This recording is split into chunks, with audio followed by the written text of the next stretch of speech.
Greetings to all students.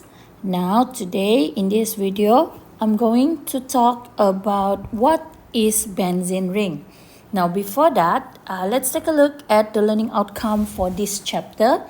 Kalau kita lihat, kita ada 3 subtopic. We have 6.1 introduction, 6.2 nomenclature, nomenclature is naming, and 6.3 is the chemical properties of benzene.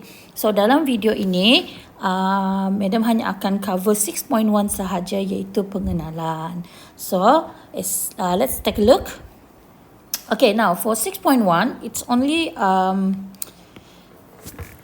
is only falls on C2, which is of course dia hanya keluar pada UPS sahajalah. Tapi usually because this is introduction, this is something you have to know. Of course mungkin dia akan dikaitkan juga masa PSPM nanti. Okay, now let's take a look at what is benzene. So Madam rasa awak semua memang tahu apa itu benzene ring. Kalau Madam tunjuk lukisan, mungkin awak tahu. But more about it, mungkin awak tak tahu. Okay, so as you can see here, beside name as benzene ataupun aromatic ring, dia juga dikenali sebagai arene. Okay, dia juga dikenali sebagai arene. So whenever you heard the word arene, or you know, it is actually referring to the benzene ring. Okay, so benzene ring ini dia adalah cyclic. Lepas tu dia adalah conjugated molecule, and then satu lagi dia adalah unsaturated molecule. Okay, so as you can see here, mentioned here, it is stabilized by pi electron delocalization. So I'm going to explain to you what is meant by pi electron delocalization. Okay, kalau dalam benzene, kalau alkene, it undergoes electrophilic addition, but for benzene ring, the type of reaction is electrophilic aromatic substitution. Okay, we name it as electrophilic aromatic substitution, ataupun you just can say electrophilic substitution. So mungkin awak macam terfikir jugalah, mungkin lah kan, kalau kita lukis benzene ring, it seems like it has 3 double bond. So kalau alkene, double bond undergoes electrophilic addition. So why benzene it undergoes electrophilic substitution? Okay, so kita akan belajar ini kemudian pada video ketiga nanti. Alright, so kita tinggalkan sebagai misteri. Now this is the structure. Okay, as you can see this thing. Okay, this is known as Kekule structure. Okay, this one is known as Kekule structure. So it was first proposed by August Kekule in 1865, and actually August Kekule ni lah yang bagi cadangan alternating double bond and single bond ini. Okay, tapi sebenarnya dia bukannya single bond, dia bukannya double bond. Okay, and again I will explain to you about that later.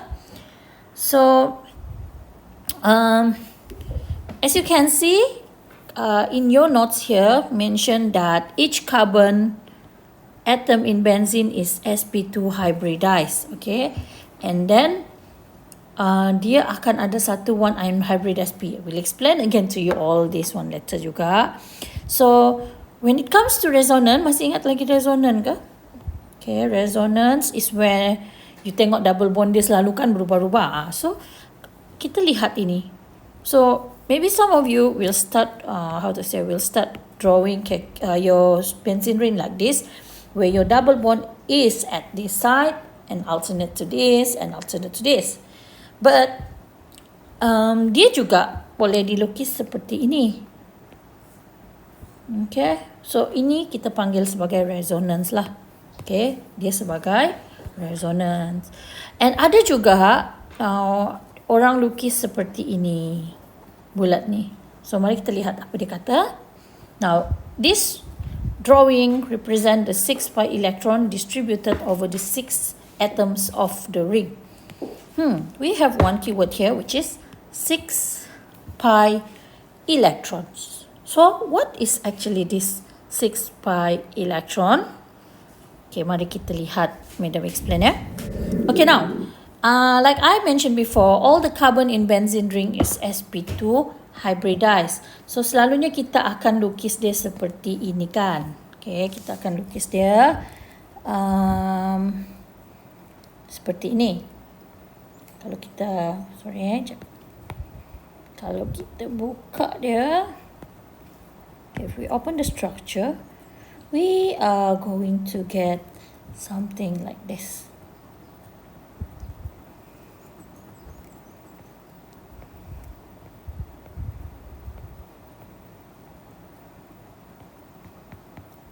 Okay, and then I told you before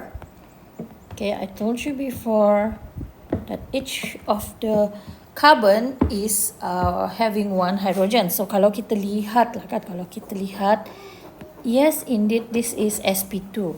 Sebab dia ada 1, 2, 3. So this carbon is sp2. sp2. Macam tu kan? Okay. So that's why we call it sp2. Cuma mari kita, Madam nak explain dengan lebih lanjut kenapa dia sp2. Okay. So if you remember carbon, kalau ingat carbon, kalau kita lukis,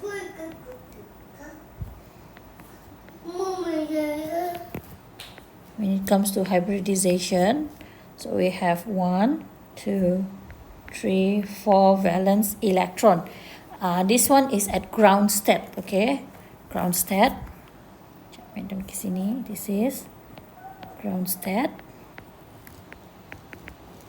Okay, and then as you can see, this carbon, this carbon attached to three atoms, which is carbon, and hydrogen. Okay, so each of them, if you look at all the carbons, they're attached with 3 atoms, which means we need 3 singles electron. Okay, we need 3 singles electron. So we have to excite the electron since we only have 2 single electron there.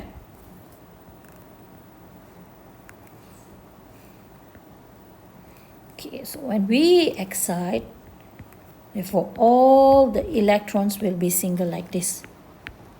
Okay, excited state. Now, this carbon only sp2, so we only need 3 single electron. 1, 2.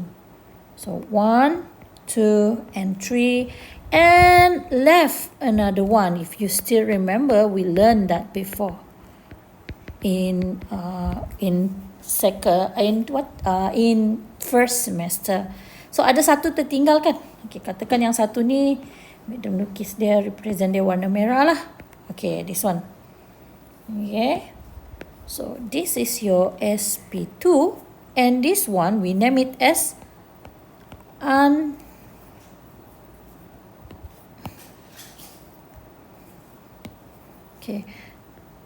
unhybridized p electron. Okay, p electron. So dia tidak dihybrid, right? Dia tidak dihybrid. So ini yang kalau lihat tadi dia ada kata it has wait, if I can move here, 6 pi electron. Okay, represent the 6 pi electron. So actually ini kan, dan kemudian kita ada 6 carbon. So Madam buat pi elektron tu di tengah-tengah sini. So each of them, carbon ini pun ada 1. This carbon also got 1.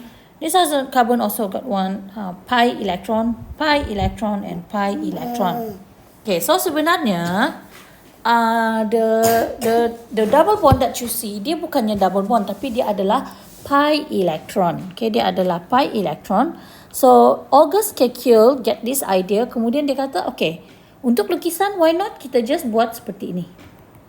Represent one line, and represent one line. Sebab itu, lukisan kita dilukis seperti ini. Okay, kalau kita lukis semula, dia akan jadi Ni. Okay.